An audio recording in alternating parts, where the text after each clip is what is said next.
Job capítulo 17. Son 16 versículos, pues vámonos de 4 en 4.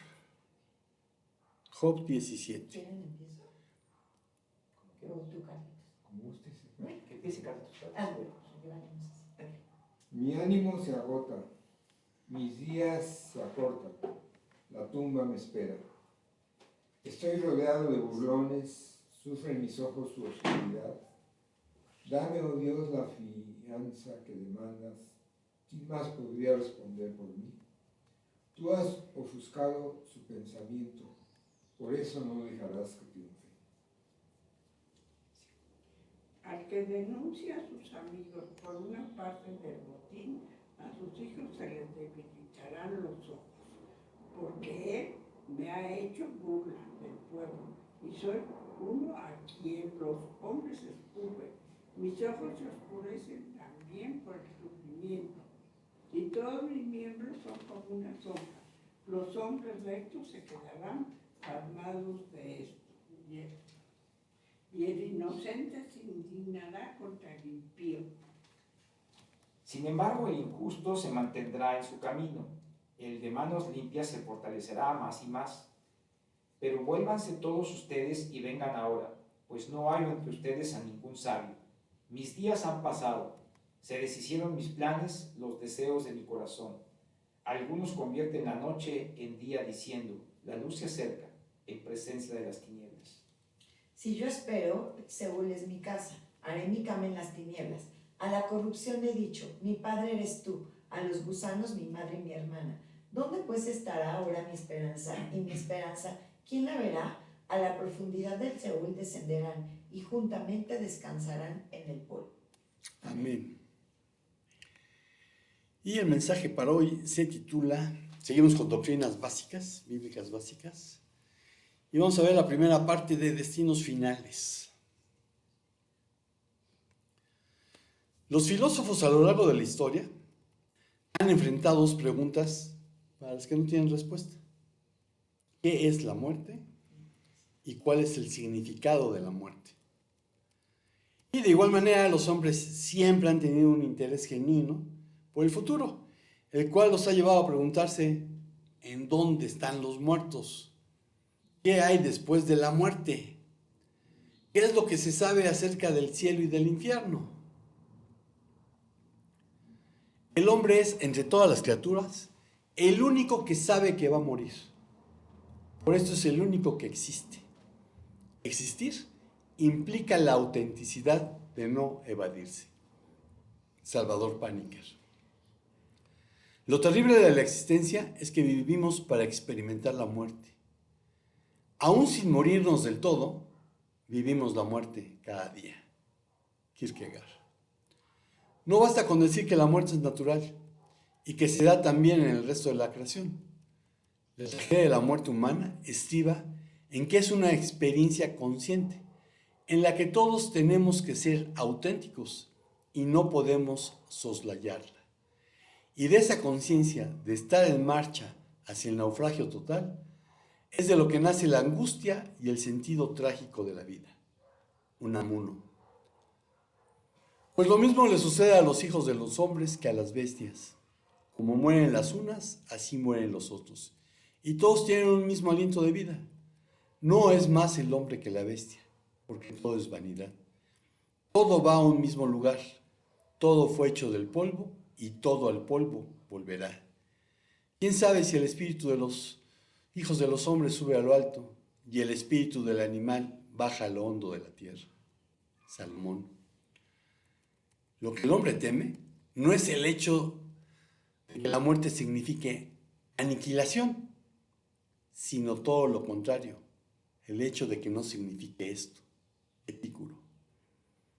Y el jefe Sioux, Pata de Cuervo, antes de morir dijo, dentro de poco, Pata de Cuervo los abandonará. No sé decir hacia dónde. ¿Qué es la vida? Es como la respiración del búfalo en el invierno. Es como la sombra que se extiende por el pasto y se pierde en el ocaso. Y la respuesta última es lo que Dios nos ha revelado. La muerte física es inevitable. porque es un símbolo de una verdad espiritual más profunda. El hombre, porque es hombre y hombre pecador, vive solamente dentro de la esfera de la muerte y debe considerarse como condenado a esta, porque sin Jesús, que es el camino, la verdad y la vida, solo hay muerte. La muerte física es el signo y el fruto del pecado. Y aun cuando Dios nunca la quiso, entró en el mundo por el pecado. Romanos 5, 12 al 14.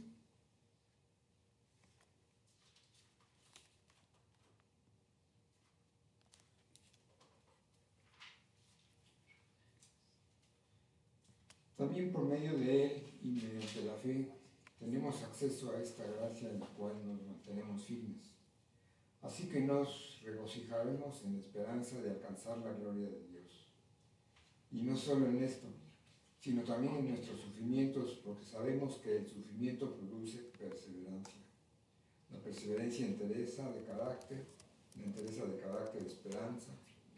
Y esta esperanza no nos defrauda porque Dios ha derramado su amor en nuestro corazón por el Espíritu Santo que nos ha dado. Muy bueno, pero creo que andas en Corintios. Romanos 5 dijiste, ¿no? Ajá. O sea, aquí estoy en Romanos 5. Pero versículo 12 al 14. 12, entendí 2. A ver. Ese no está aquí, pero sí vamos bien. Sí.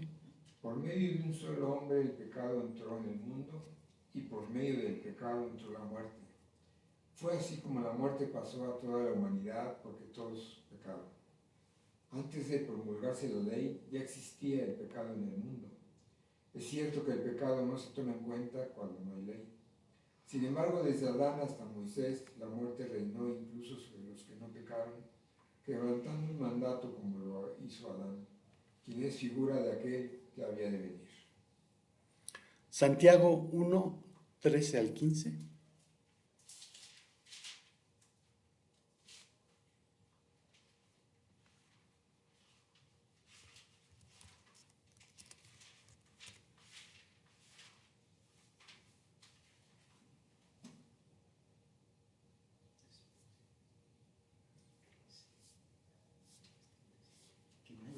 Que nadie diga cuándo es tentado. Soy tentado por Dios, porque Dios no puede ser tentado por el mal.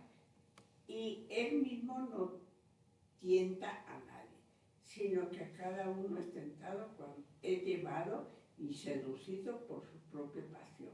Después, cuando la pasión ha concebido, da a luz el pecado, y cuando el pecado es consumado, engendra la muerte.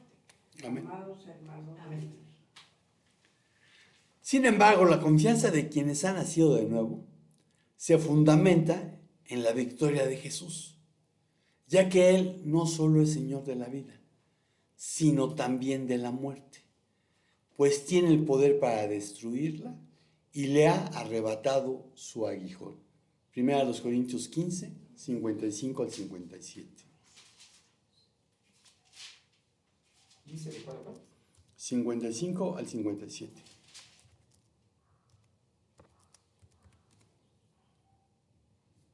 Dice así. ¿Dónde está, oh muerte, tu aguijón? Perdón, ¿dónde está, oh muerte, tu victoria? ¿Dónde, oh sepulcro, tu aguijón? El aguijón de la muerte es el pecado, y el poder del pecado es la ley. Pero a Dios gracias que nos da la victoria por medio de nuestro Señor Jesucristo. Por tanto, mis amados hermanos, estén firmes, constantes, abundando siempre en las obras del Señor, sabiendo que su trabajo en el Señor no es en vano. De manera que la muerte no solo es la respuesta de Dios al pecado, sino la solución para él mismo. Jesús tuvo que morir de forma vicaria y expiatoria en representación de los hombres. En lugar de los hombres y a favor de los hombres, no para satisfacer un supuesto carácter vengativo de Dios, sino para cumplir con las exigencias universales y eternas de su santa justicia. El primer punto que vamos a ver es ¿en dónde están los muertos? Primera Tesalonicenses 5:23. y el mismo Dios de paz os santifique por completo, y todo vuestro ser, espíritu, alma y cuerpo sea guardado irreprensible para la venida de nuestro Señor Jesucristo. Amén. Entonces sabemos que el ser humano está compuesto de 3 partes: espíritu, alma y cuerpo, y que es imposible determinar en dónde comienza una y termina la otra, ya que se encuentran íntimamente unidas. Eso lo vimos en doctrinas bíblicas básicas cuando hablamos del hombre. Con el cuerpo es capaz de conocer y relacionarse con el mundo a su alrededor, a través de los 5 sentidos. Con el alma es capaz de conocerse a sí mismo, emociones, sentimientos, voluntad. Y con el espíritu es capaz de relacionarse con el mundo espiritual, conocer o percibir a Dios y hacer uso del libre albedrío para decidir si quiere o no tener una relación personal, cercana, íntima de amor con su Creador mediante Jesucristo. En el momento de morir, el alma y el espíritu dejan el cuerpo. El cuerpo o sus cenizas es puesto en la tumba donde se dice que duerme. Eclesiastés 12, 5 al 8.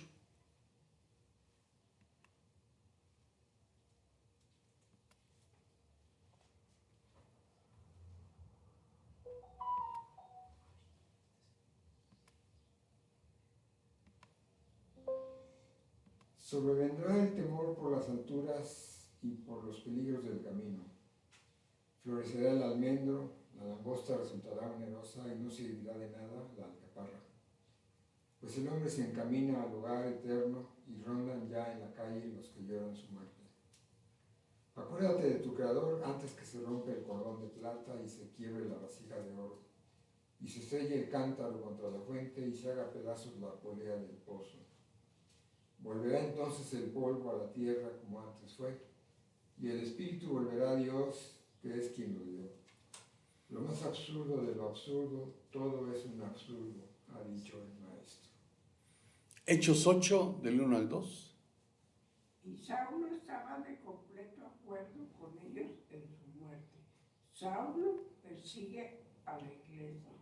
En aquel día se desató una gran persecución en contra de la iglesia en Jerusalén, y todos fueron esparcidos por las regiones de Judea y Samaria, excepto los apóstoles. Algunos hombres piadosos sepultaron a Esteban y lloraron a gran voz por él. Pero Saulo hacía estragos en la iglesia, entrando de casa en casa y arrastrando a hombres y mujeres, los echaban en la cárcel. Amén. Segundo de Reyes 15, versículos 7, 22 y 38 de una vez.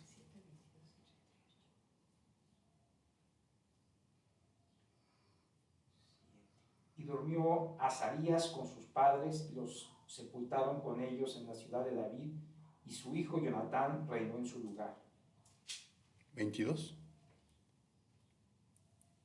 Y durmió Manahem con sus padres y su hijo Pecaya reinó en su lugar. Y 38. Jotán durmió con sus padres y fue sepultado con ellos en la ciudad de su padre David, y su hijo Acaz reinó en su lugar. Entonces este durmió es un eufemismo. Se murió. Segundo de Reyes 20, 21. El 16 ya, ¿no? 16, 20, sí, perdón. Sí, el 16, 20. Y durmió el rey Acaz con sus padres, y fue sepultado con ellos en la ciudad de David, y reinó en su lugar su hijo Ezequías. Y de una vez si quiere. Si lo tienes. Sí. Y durmió Ezequías con sus padres y reinó en su lugar Manasés y su hijo. Segundo de Crónicas 9, 31.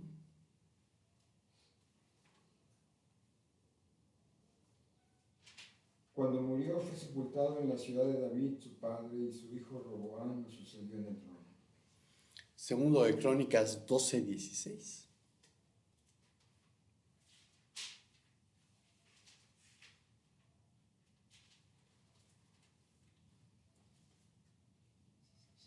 Y durmió Roboam con sus padres y fue sepultado en la ciudad de David, y su hijo Abías reinó en su lugar.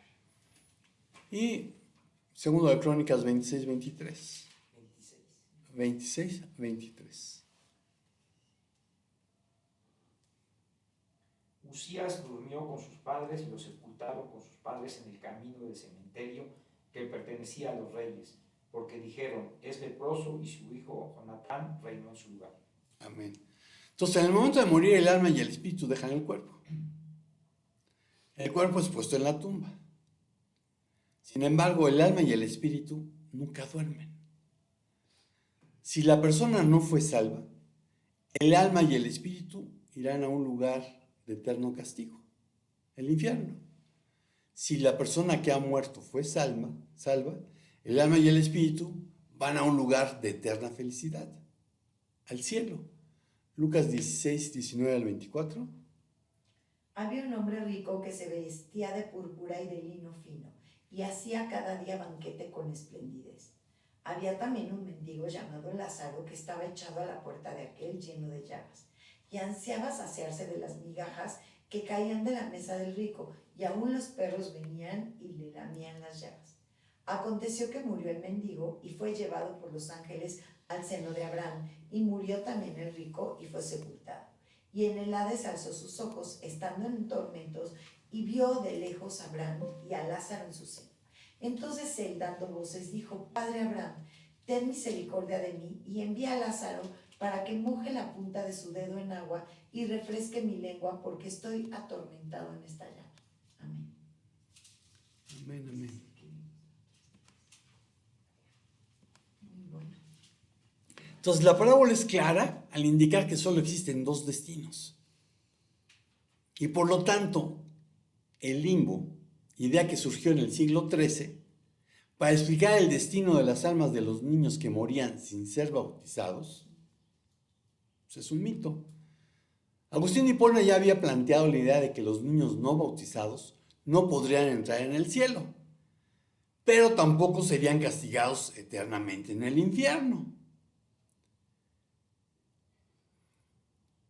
Otro mito es el purgatorio, cuya doctrina se definió en los concilios de Florencia de 1439 y de León en 1274, la cual dice que las penas que se sufren en el purgatorio son similares a las del infierno, pero no son eternas, y purifican porque la persona no está empecinada en una opción por el mal.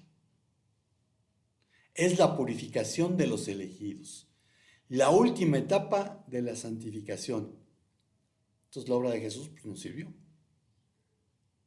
Estos son inventos de la imaginación de quienes no entendieron las Escrituras.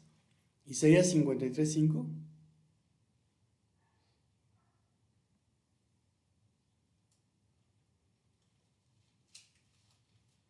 Él fue traspasado por nuestras rebeliones y molido por nuestras iniquidades. Sobre él recayó el castigo, precio de nuestra paz, y gracias a sus heridas fuimos sanados. Juan 3:16.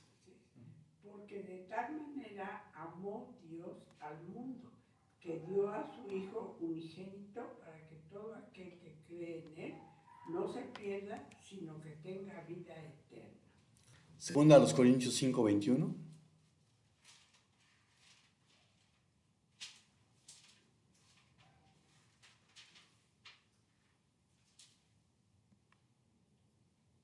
Al que no conoció pecado, lo hizo pecado por nosotros, para que fuésemos hecho justicia de Dios en él. Entonces, si la justicia que debía haber sido sobre nosotros ya fue sobre Jesús, ¿de qué sirve el purgatorio? Primera Timoteo 2:5-6. Porque hay un solo Dios y un solo mediador entre Dios y los hombres, Jesucristo hombre, el cual se dio a sí mismo en rescate por todos, de lo cual se dio testimonio a su debido tiempo. Amén. Primera de Pedro 1:18-19.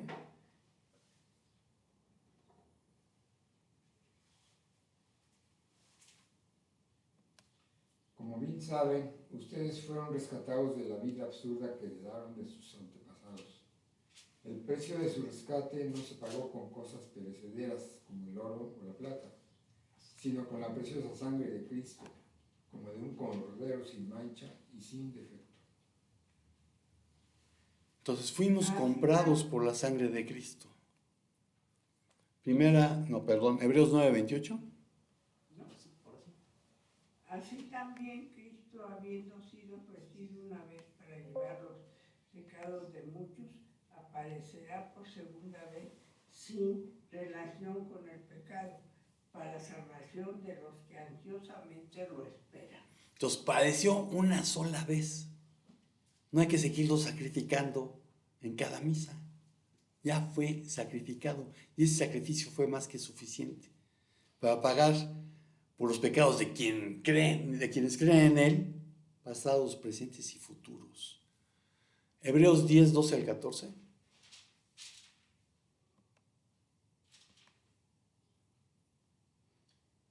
Pero Cristo, habiendo ofrecido un solo sacrificio por los pecados para siempre, se sentó a la diestra de Dios, esperando de ahí en adelante hasta que sus enemigos sean puestos por estrados de sus pies. Porque por una ofrenda Él ha hecho perfectos para siempre a los que son santificados. Amén. Y como la parábola deja bien claro, solo hay dos destinos. Segundo punto, están en el Sheol, que es lo mismo que Hades. Job 26:6. El Seol está descubierto delante de él y el Abadón no tiene cobertura. Ok, el Abadón ¿Qué es Abadón? viene del hebreo, significa perdición, destrucción. Puede ser la destrucción o ruina de un objeto para que sea inútil. Y también significa sin valor. Vean Proverbios 15:11.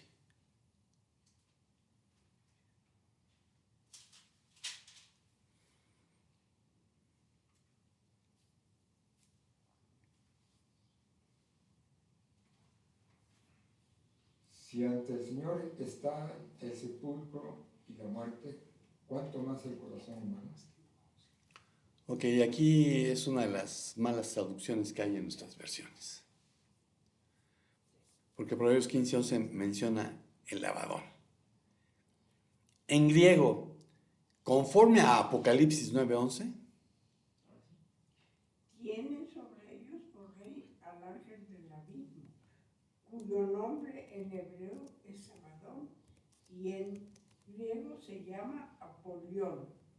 El primer ay ha pasado, pero aún vienen dos ayes después de estas cosas. amén. Entonces, en griego es Apolión. Y decía que es una de las malas traducciones que tenemos. Porque tradujeron Sheol, en la nueva versión internacional, Sheol como sepulcro. Y tradujeron Abadón como muerte.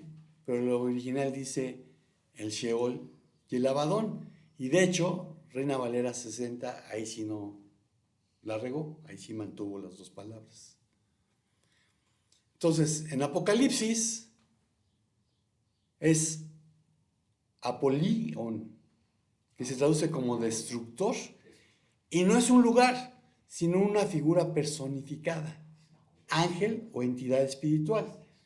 Pero en la literatura judía, en primero de Enoc y en cuarto de Esdras, que son apócrifos, Abadón es el lugar más profundo del Sheol, reservado para los peores pecadores. Si sabes mitología griega, este sería el equivalente al Tártaro, la región más profunda y oscura del universo griego, ubicada por debajo del Hades y que sirvió como prisión para los titanes y lugar de castigo para los malvados. Mientras que la Biblia lo utiliza para referirse al lugar donde los ángeles que pecaron están encarcelados hasta antes del juicio final. Segunda de Pedro 2:4.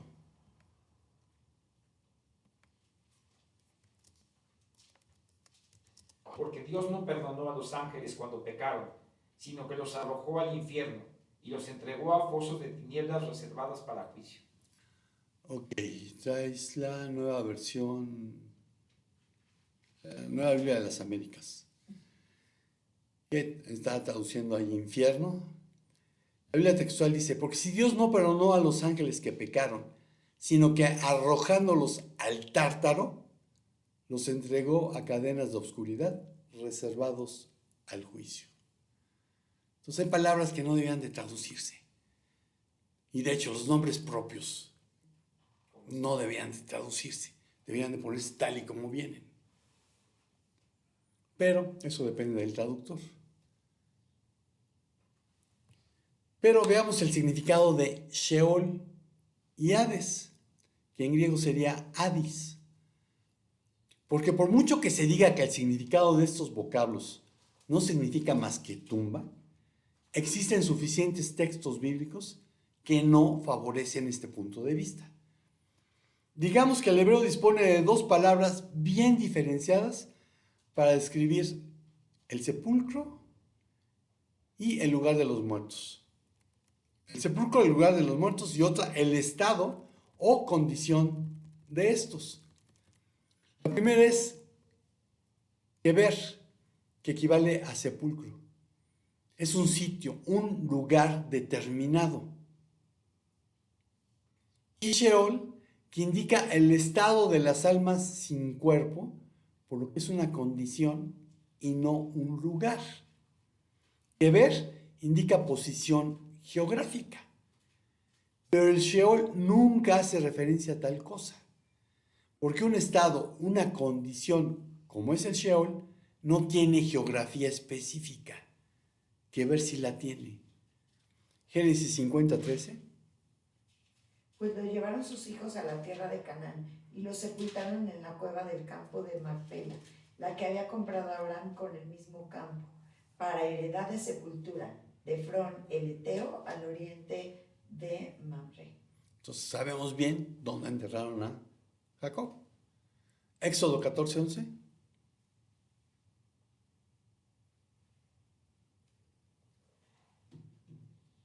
Entonces le reclamaron a Moisés, ¿acaso no había sepulcros en Egipto que nos sacaste de allá para morir en el desierto?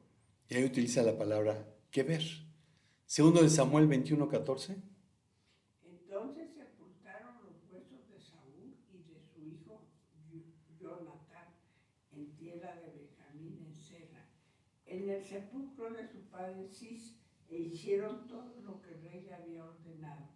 Después de esto, Dios fue movido a misericordia para con la tierra. Ezequiel 39:11. Y sucederá en aquel día que daré a Gog un lugar para sepultura, allí en Israel, el valle de los que pasan al oriente del mar, y cortará el paso a los viajeros. Allí enterrarán a Gog con toda su multitud, y lo llamarán el valle de Hamón Gog. Amén. Entonces, keber, si hagan un GPS, sé dónde está.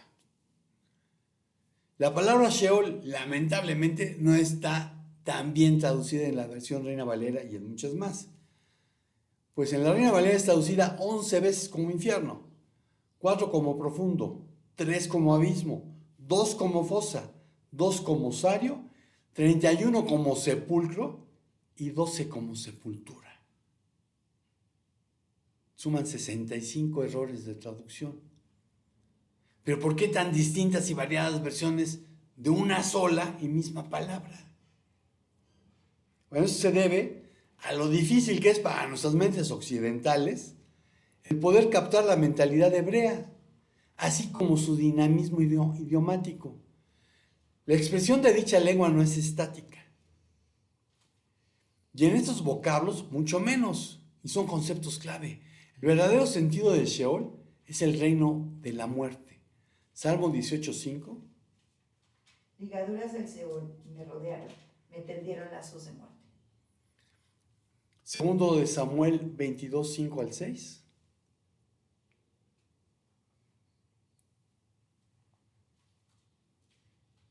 Las olas de la muerte me envolvieron, las torrentes destructores me abrumaron, me enredaron los lazos del sepulcro y me encontré ante las trampas de la muerte.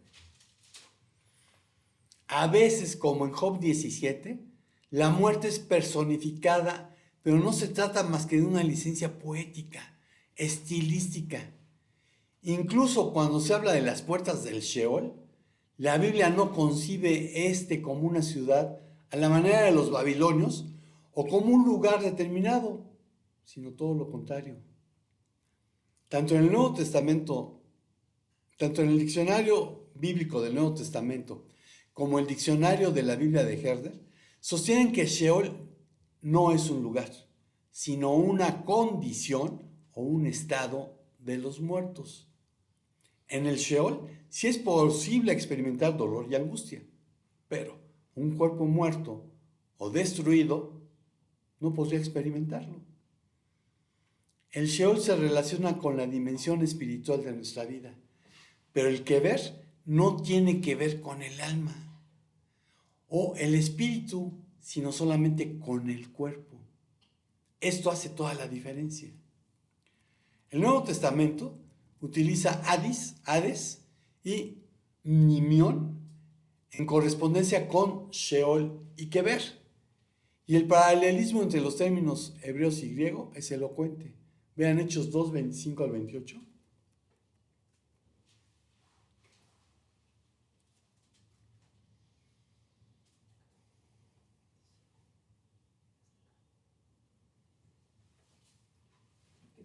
Porque David dice de él, veía siempre al Señor en mi presencia, pues está a mi diestra para que yo no sea sacudido, por lo cual mi corazón se alegró y mi lengua se regocijó, y aún hasta mi carne descansará en esperanza, pues tú no abandonarás mi alma en el Hades, ni permitirás que tu santo vea corrupción. Me has hecho conocer los caminos de la vida, me llenarás de gozo con tu presencia. Y vean el Salmo 16, 8, 11. El Señor ha puesto continuamente delante de mí, porque está a mi diestra, permanece firme. Por tanto mi corazón se alegra y mi alma se regocija. También mi carne morará segura, porque tú no abandonarás mi alma en el Seol, ni permitirás que tu santo sufra corrupción. Me darás a conocer la senda de la vida, en tu presencia hay plenitud de gozo, en tu diestra hay deleites para siempre. Entonces, cuando Lucas citó el Salmo 16, 8, en lugar de Sheol, puso Hades. Nimión también tiene una posición geográfica. Mateo 27, 35.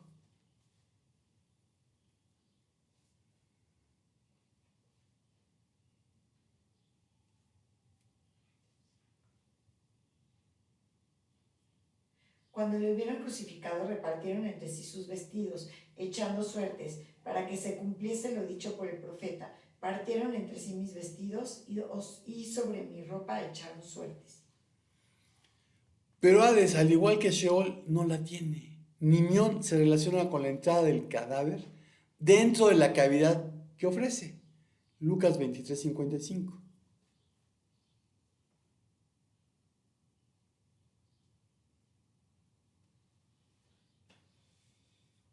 Las mujeres que habían acompañado a Jesús desde Galilea siguieron a José para ver el sepulcro y cómo colocaban el cuerpo. Nimión es el sepulcro nuevo, propiedad de José de Arimatea. Mateo 27, 60.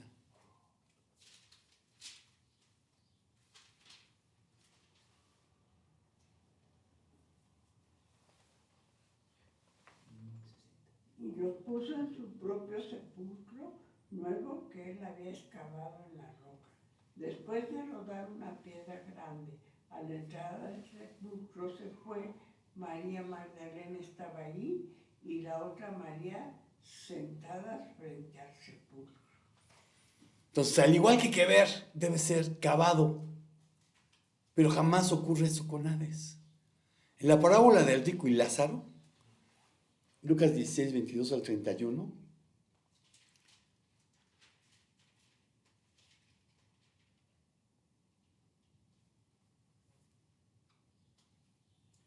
Sucedió que murió el pobre y fue llevado por los ángeles al seno de Abraham. Y murió también el rico y fue sepultado. En el Hades, el rico alzó sus ojos estando en tormentos y vio a Abraham a lo lejos y a Lázaro en su seno.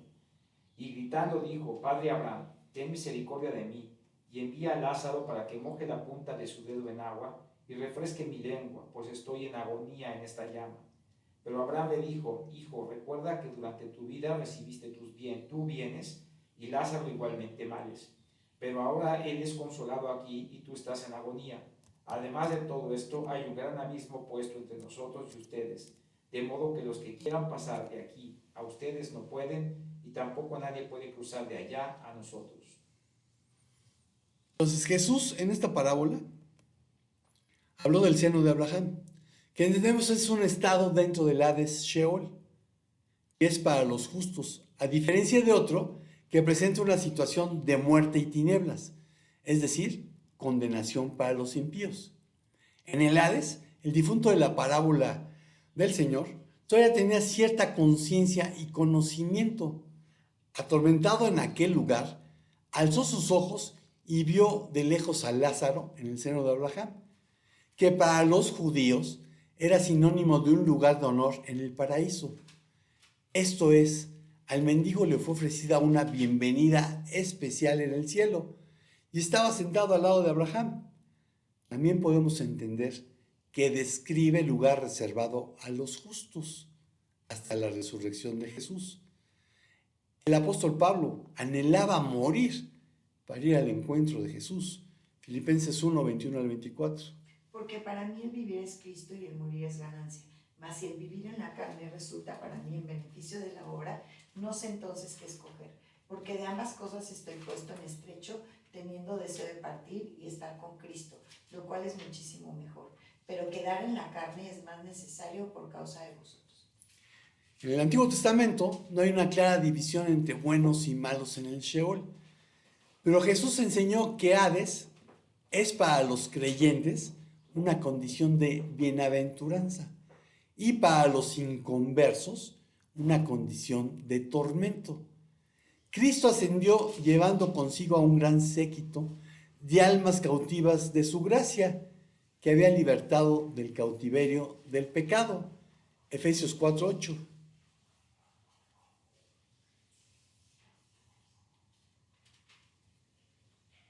Por esto dice: cuando ascendió a lo alto, se llevó consigo a los cautivos y dio dones a los hombres. Entonces podemos entender una separación de que los justos se los llevó Jesús al cielo, al tercer cielo, al paraíso, y el Hades siguió siendo el cautiverio de los malos. Y Jesús, en vez de tomar tributo, repartió dones a los hombres. Salmo 68, 18. Tú has ascendido a lo alto, has llevado en cautividad a los cautivos, has recibido dones entre los hombres y aún entre los rebeldes, para que el Señor Dios habite entre ellos. Entonces, el seno de Abraham y el Hades son destinos intermedios.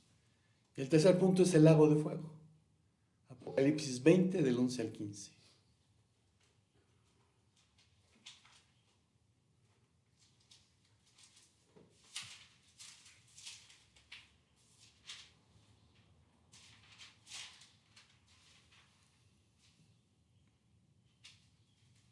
Y vi un gran trono blanco y aquel que estaba sentado en él, de cuya presencia huyeron la tierra y el cielo, y no se halló lugar para ellos. También vi a los muertos grandes y pequeños de pie delante del trono, y los libros fueron abiertos. Otro libro fue abierto, que es el libro de la vida.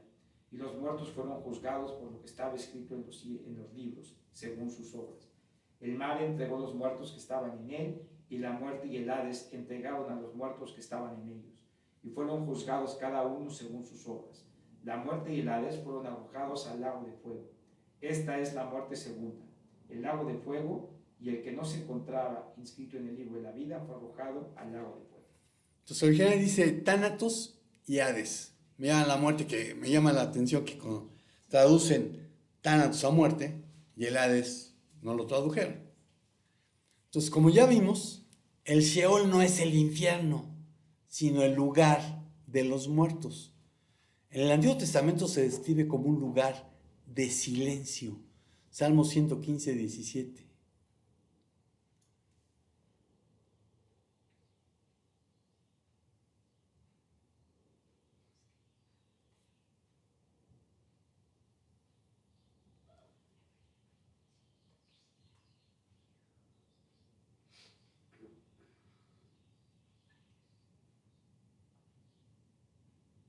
Perdón,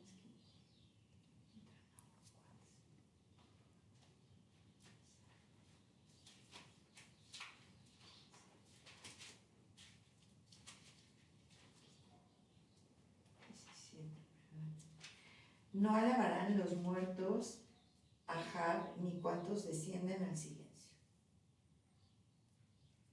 ¿Al silencio o al Sheol? Al silencio. Okay. Entonces lo dejo como silencio.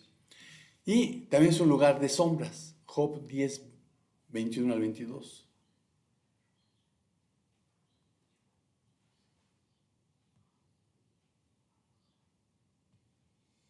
Antes de mí partiran sin regreso a la tierra de la penumbra y de las sombras, al país de la más profunda de las noches, al país de las sombras y del caos, donde aún la luz se asemeja a las tinieblas. Amén. Entonces tampoco lo es como el Sheol, el equivalente griego el Hades. Un error común en la Reina Valera es traducir Sheol Hades como infierno.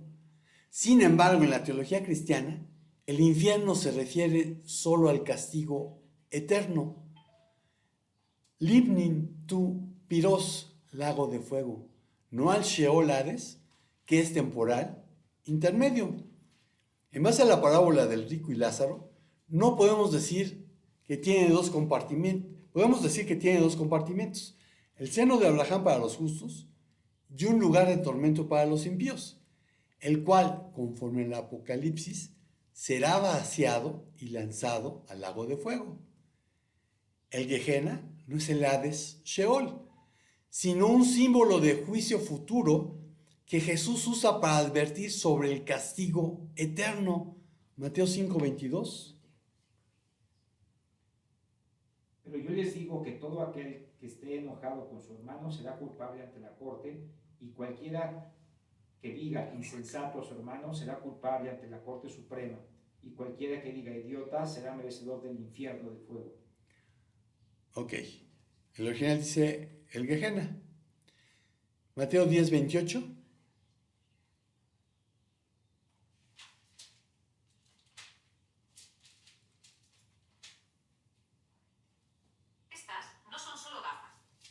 No temas a los que matan el cuerpo, porque no pueden matar el alma. Más bien teman a aquel que puede hacer perecer tanto el alma como el cuerpo en el infierno. La palabra tiene un origen histórico: el valle de Hinnom, que era un basurero de Jerusalén, donde ardía un fuego continuo. De ahí la extensión figurativa de un lugar de castigo eterno. En el Antiguo Testamento solo es un lugar físico de idolatría. Jeremías 7, 31 al 32. Y han edificado los lugares altos de Tofet, que está en el valle del hijo de Hinnom, para quemar al fuego a sus hijos y a sus hijas, cosa que yo no les mandé ni subió en mi corazón. Por tanto, he aquí vendrán días, ha dicho Jehová, en que no se diga más Tofet ni valle del hijo de Hinnom, sino valle de la matanza, y serán enterrados en Tofet por no haber lugar.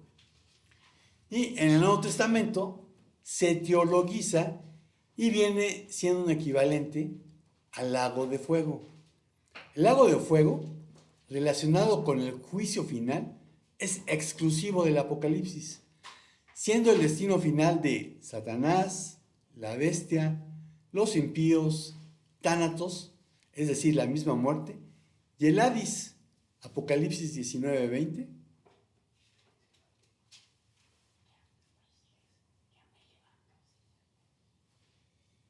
Pero la bestia fue capturada junto con el falso profeta. Este es el que hacía señales milagrosas en presencia de ella, con las cuales engañaba a los que habían recibido la marca de la bestia y adoraban su imagen. Los dos fueron arrojados vivos al lago de fuego y azufre. Apocalipsis 20, 10 y 14.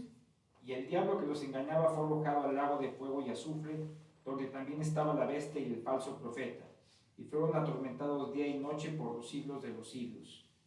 El 14 dice, la muerte y el Hades fueron arrojados al lago de fuego. Esta es la muerte segunda, el lago de fuego. Lo cual confirma que traducir Hades como infierno es un error. Porque ¿cómo sería echado en sí mismo?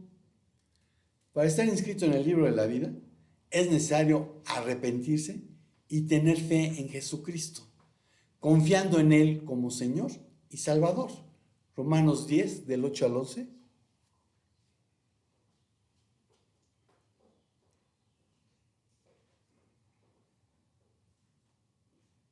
¿Qué afirma entonces? La palabra está cerca de ti, la tienes en la boca y en el corazón.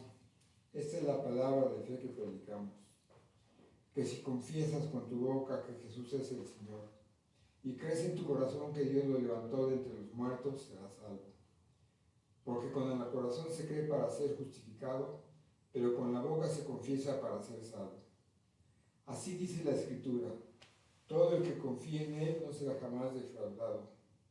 No hay diferencia entre judíos y gentiles, pues el mismo Señor es Señor de todos y bendice abundantemente a cuantos le invocan.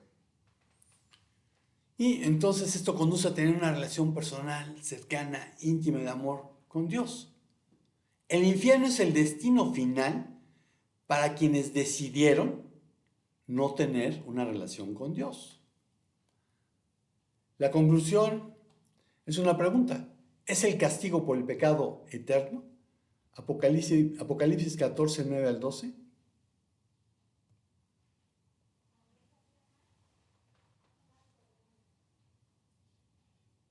Los seguía un tercer ángel que clamaba a grandes voces.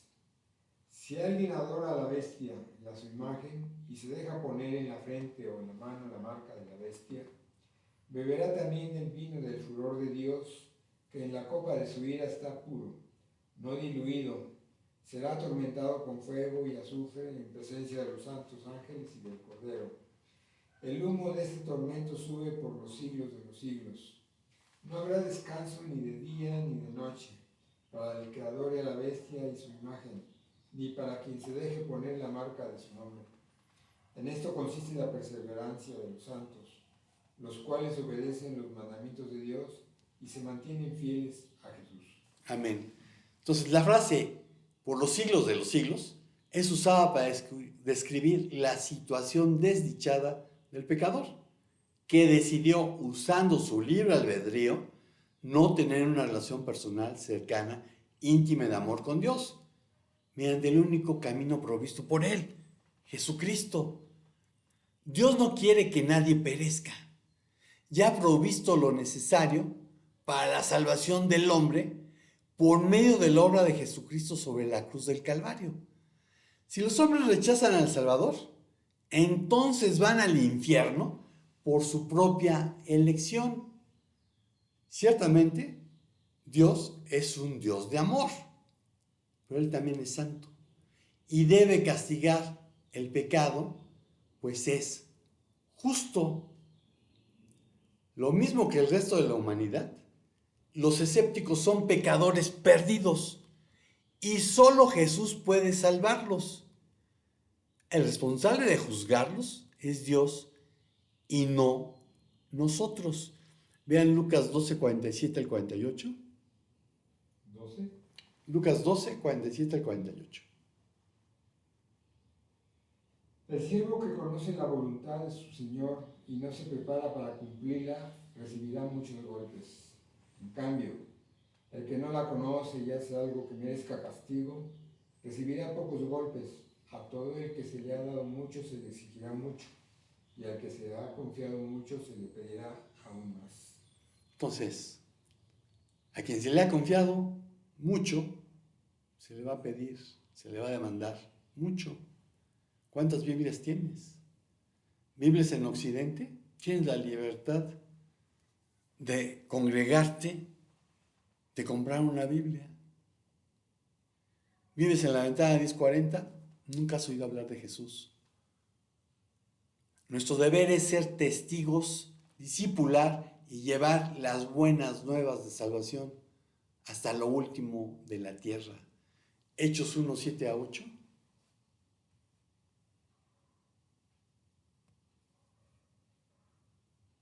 No les toca a ustedes conocer la hora ni el momento determinados por la autoridad misma del Padre, les contestó Jesús.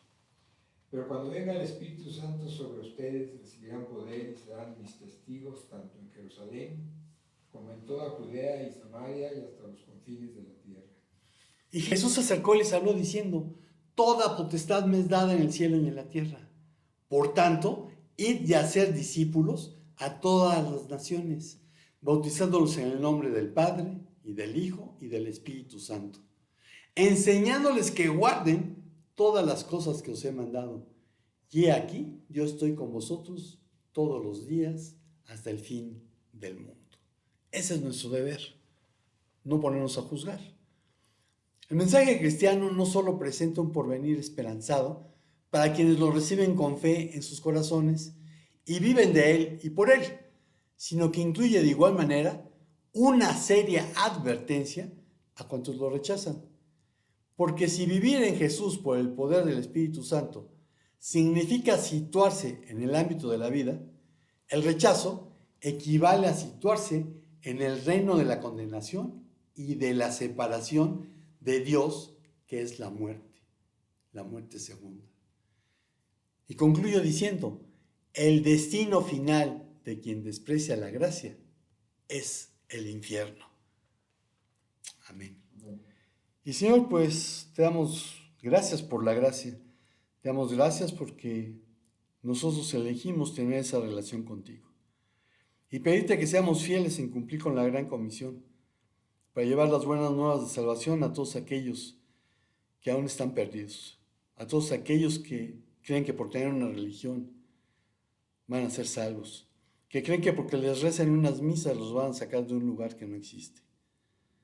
Señor, pon en nosotros el querer como el hacer, como dice tu palabra, por tu buena voluntad, para ser tus testigos a donde quiera que nos lleves.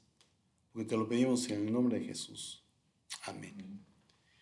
Y pues amigos y hermanos de internet, estamos despedidos. Mis pulgares están limpios. Si el Señor no dice otra cosa, nos vemos por aquí el próximo domingo. Shalom, shalom.